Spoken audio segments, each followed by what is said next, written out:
You are tuned into Be Bold Radio, breaking barriers over lives daily. This is the place for you to learn strategies and tools to turn your business, your dreams, and your goals into a reality. Thanks for tuning in to Be Bold Radio. This is your host, Dymeata B, and you're listening to episode number 115. In today's episode, I'm going to have a good girl chat today. This is not just for females, but also for males as well, because I do have male listeners as well. But I'm going to talk about my personal experience with overcoming the disease to please, okay? This is something, seriously, I can honestly say my name is Dymeata B, and I am addicted to pleasing people. So this is a very transparent episode. And I'm going to go back into my childhood. So when I was growing up, I grew up in the church, and in the 8th grade, I became an employee. I started my first job at my father's church. And working at the church was such a great experience. It was a great experience because it has taught me and laid the foundation for me to be an entrepreneur. I share that story many times, but it was necessary for me to go down that or live that lifestyle of being an employee and working, because it honestly laid the foundation to my entrepreneurial life. However, I believe that in my childhood, I've always, and I believe all children, they do everything they can to please their parents. And I'm learning, nobody gives you a map or a manual to be a great mother or a great parent. You learn as you go. You can read books on it, but truly, experience is your teacher. And I'm learning a lot through my children. And so I'm learning how much of the disease I had by being a mother to my children. I've had this disease to please all my life. And, when I noticed it, I'm just now noticing it now than ever. But I think I began to really be aware of how much I was trying to please people since 2000. I'll say I've been aware of it since 2015. And probably before that. I think I'm now acknowledging, I was aware, but I'm now acknowledging that I had that disease to please. Okay. And I'm talking about with friendships. I'm talking about with relationships, unhealthy relationships. I'm talking about with my parents. I believe, and I'm acknowledging that my relationships have been toxic because I had that disease. I had a disease to please everyone. I wanted to make everyone happy. I wanted to make sure everyone liked me. Everyone accepted me. To this day, I've noticed. And now that I'm reaching 40, I don't care what you think at this point. I still battle with it every day. But now that I've acknowledged it, I can recognize it and I can correct it. And so I want to talk to you because many of you listening right now, you have this same disease to please. And I'm here to tell you that we can overcome this disease to please. For women, the disease to please can really wreck our lives. Seriously. As a mother, the disease to please can truly wreck your life because you want your children to be happy.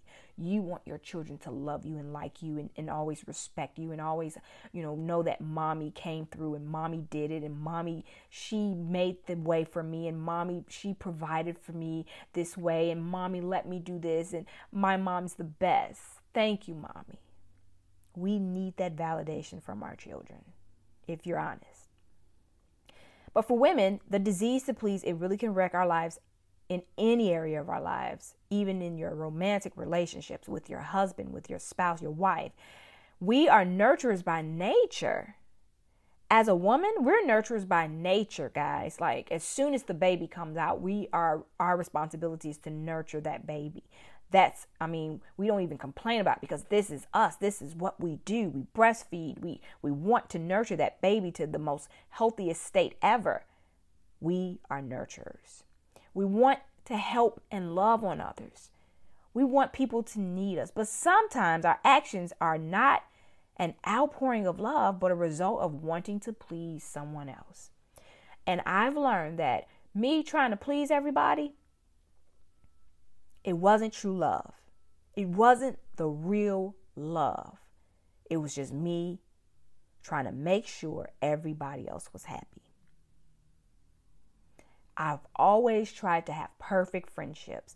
And I may get a little choked up while I'm talking because I told you this is a transparent moment. I'll try to be as brief as possible because I don't want to go over my podcast timing because I like to keep them brief, But I've always tried to have the perfect relationships with other people. Because at the end of the day, if they're happy, this is perfect. This is a perfect friendship. This is a perfect relationship. This is a perfect life. Our experience with one another can be perfect. But guess what? It was at my expense. My expense. And I've been just researching on this disease to please, guys. And I learned that there are some things that people who have the disease to please, there are some things that we do that we need to correct in our lives. And these are things that we need to change our toxic mentality. These are some things that I've had to realize that my disease to please were based on these things. I felt like I should always be doing what other people needed me or wanted me to do. That's the one toxic thought in my head. I thought that I needed to do everything people expected me, wanted me, or needed me to do. And I went back to my childhood because as working in the church, I honestly did not pursue being my own boss at the time. After I graduated, I've always wanted to be a model. Like that, I've always had this dream of modeling and acting. And I didn't do it because of what I thought my parents would think. Worrying about other people and what other people think is part of that disease to please. I mean, it's ridiculous. I told you, it will wreck your life. And you'll end up doing something for the rest of your life because that's what they needed, wanted, or expected you to do. That was the first sign in my mind, knowing that I had the disease to please. The second thing that I would think, and which it gave me the ability to acknowledge that I had the disease to please, was I felt like I should always take care of everybody. Let me tell you, when my parents got a divorce, I was so afraid of what would happen with my father. At the time, I wasn't talking with my mother. That's a whole nother story. But we had a very unhealthy relationship. It had become toxic. It had become very unhealthy. My mom, she was angry. She isolated herself from the world. And I felt like I needed to be there for my father because my father had this ministry. And I felt like because I had been working there all my life, I felt like if I left, what would happen to him? Because he was really in a very depressed state. I mean, it was terrible. And I felt like I needed to be there. So he was at my house every day. We were working, doing things for the church. Like every day I was drained, trying to take care of my family and still be the person that he and everybody else needed and expected and wanted me to be. That was the second sign that I had the disease to please. The third sign was I felt like that I should listen to everybody else's problems. Be it friendships. I mean, everybody had issues and they were all coming to me. Everybody needed my advice. Everybody. I made myself available to everybody. And I noticed that's when I began. These are signs that I had the disease to please, y'all. I mean, seriously, this was something that I've had to really, really deal with. And it does not feel good. It does not feel good at all. And when God began to show you and show you this is unhealthy for you, the disease to please can kill you. And I'm learning now. I feel free. The other sign was I should always put others before me. And that includes my children. But guess what? If I'm not at my most healthiest state, my best state, I can't give and be my best for my wife, my husband, my children, the world, my clients, my customers, my social media family. I can't be my best at what I do if I'm putting everybody else first, all of their issues first. And I really had a time, with thinking, oh, they're not going to like me anymore if I don't return their call. They're not going to like me if I don't say yes to what they want me to say yes to. And it's funny because before this recording, I had such a great conversation with one of my best friends, and I was telling her about this disease to please that I am working on. This is something this is a project. This is homework. This is self-reflecting time for me. And it's such a wonderful feeling. And some of you listening to me, you battle with this disease. You battle with this and you can overcome it. And a lot of times we don't overcome it because we fear being angry. We fear somebody's going to be angry with us. We fear isolation and we fear rejection. Those were the three things that I was fearful of. I was fearful of people being mad at me. I was fearful of people not liking me, isolating me, and I was fearful of rejection. Let me tell you now, I am free. I am so free. And my eyes are welling up because I was killing myself trying to be liked by everyone. By everyone, y'all. My husband seen it on me. He's seen it. He's seen it. And him telling me the truth, it didn't feel good. And watching me say yes to everybody, I felt humiliated because my husband's like, you're tired. You can't do this. You don't have the ability to do this. You don't have any more energy. Why do you keep saying yes to people? But now I am voicing my truth. I am overcoming the disease to please. Now I can recognize that I can disappoint people. I will disappoint people. It's okay to disappoint people because that's human. That means I'm human. That means that I am human. I can disappoint people. I can have a bad day. It's nothing wrong with having a bad day. I have learned to let go. Seriously, I'm learning to let go. Many people don't realize that it's okay to let go. Letting go, it's like knowing the end of a season. You got to know the end of a season. And for me, I think, here I am welling up again. But for me, I feel like I was holding on to seasons. I was remaining in seasons willingly because of what other people felt or what other people thought. Or because if I transition to another season, they're not going to like me. They're going to be disappointed. They're going to be hurt. This is my truth. I've learned to let go. So how do you let go?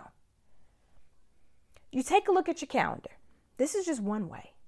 And if you find that you're overworked or overbooked, ask yourself, are all of these responsibilities and tasks and events and invites, are all of them necessary?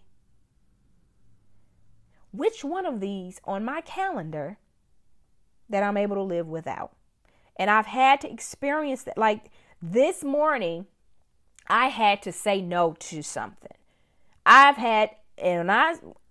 had to say no and not apologize. Because I'm looking at it like, what am I teaching my children? That you need to be perfect. You need to please everybody. You don't need to let people be mad at you. Don't make them mad.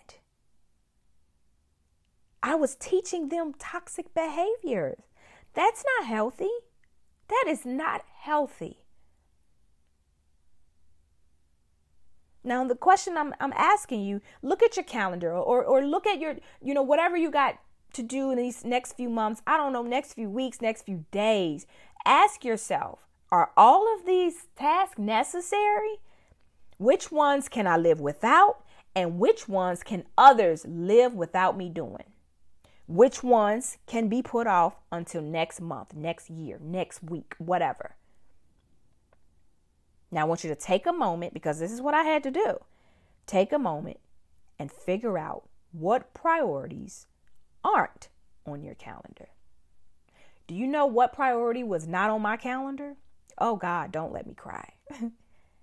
Me working out. I used to love to work out. I used to love working out. And I would take an hour, 2 hours to myself every day. Every day I worked out. I was a gym rat and loved it. I mean, absolutely loved it. And not even if I was at the gym, like I would go jogging. I love jogging. I love walking. I mean, that's time with me and God. But I had stopped putting it in myself. I had stopped putting that on my calendar. And that means every booked event, every consultation, every phone call from girlfriends and listening to their issues. All of that was on my calendar. Dance practice, competitions. I mean, everything, speaking engagements, everything but me. My priorities.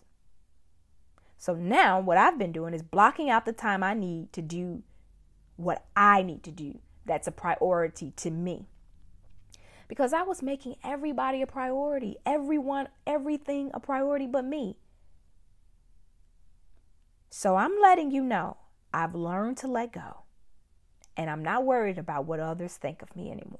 Those are the two things I've learned to let go, and I've stopped worrying about what other people think of me.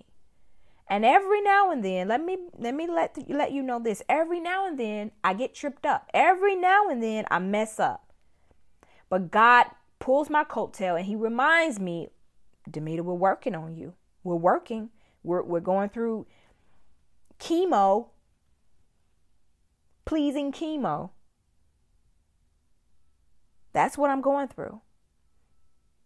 To cure this disease to please. That's what it don't feel good. It don't feel good. You're isolated. You're by yourself. You feel the pain. So I'm going through this chemo, but every now and then I trip up and I forget that I'm going through a healing process. So those of you hearing me right now, I hope that this has really helped you. I hope that you really do and ask yourself those questions that is it a priority, guys? Like for real, like which one of these things on your calendar can you live without? And which ones others can live without you doing? Because guess what? The situation that I had to say no to, next week, they'll be cool. Next month, they have something else they got to do. I can't be everybody's priority. I can't make everybody my priority. I can't make what your priority is. I can't make that my priority. That was a hard pill to swallow. But I am going through my healing and I am speaking my truth. And this was, like I said, it was a transparent moment. And I believe that when I say I go back to my childhood, my disease to please started with my parents. I've always wanted to please my parents. Always. I wanted to model, but I didn't want it to interfere with me working at the church. I wanted to act, but I wanted to travel, but I didn't want it to get in the way because I got to work. So I'm in a season now where I'm making the main thing the main thing. And the first main thing is taking care of me. My relationship with God, my relationship with my husband and my children. I had to get back in alignment. And that's why a lot of marriages are broken and families are broken up, because we fall out of alignment. We fall out of alignment. And when the woman is not in alignment, I believe things get haywire. When the husband is not in alignment, when the woman is trying to nurture everybody but the people that's most important, that's how the families get broken up. You're trying to nurture your business and you got this successful business, but your marriage sucks. Your marriage is unhealthy. Your husband, he's doing his own thing. You're doing your own thing. Your children doing their own thing. You're not in alignment. You're not in alignment. And I don't even care if you're single. If you have a thriving business, but your life is jacked up, you're not in alignment, because you're trying to please everybody in that business, every customer, every student, every client, every whoever. But you're not in alignment because you're trying to say yes to everybody and everything. You have to learn how to say no to some things. If you say no, they'll be okay. These folks will be okay. Everybody will adjust to moving on in life. Everybody. And so I feel free. I feel like there's a burden lifted. I feel so delivered from the disease to please. And I hope, and my prayer for you, everyone listening, that you overcome your disease to please. Let go. Thanks for tuning in. Until next time, continue to believe, be original, and live your dreams. Are you a leader, entrepreneur, author, or speaker? Did you have a lifestyle change that you want to share with the world? Do you have some helpful health tips that could change our life? Well, be a guest on the Be Bold Radio Show. Email us at beboldradio@gmail.com. Again, that's beboldradio@gmail.com.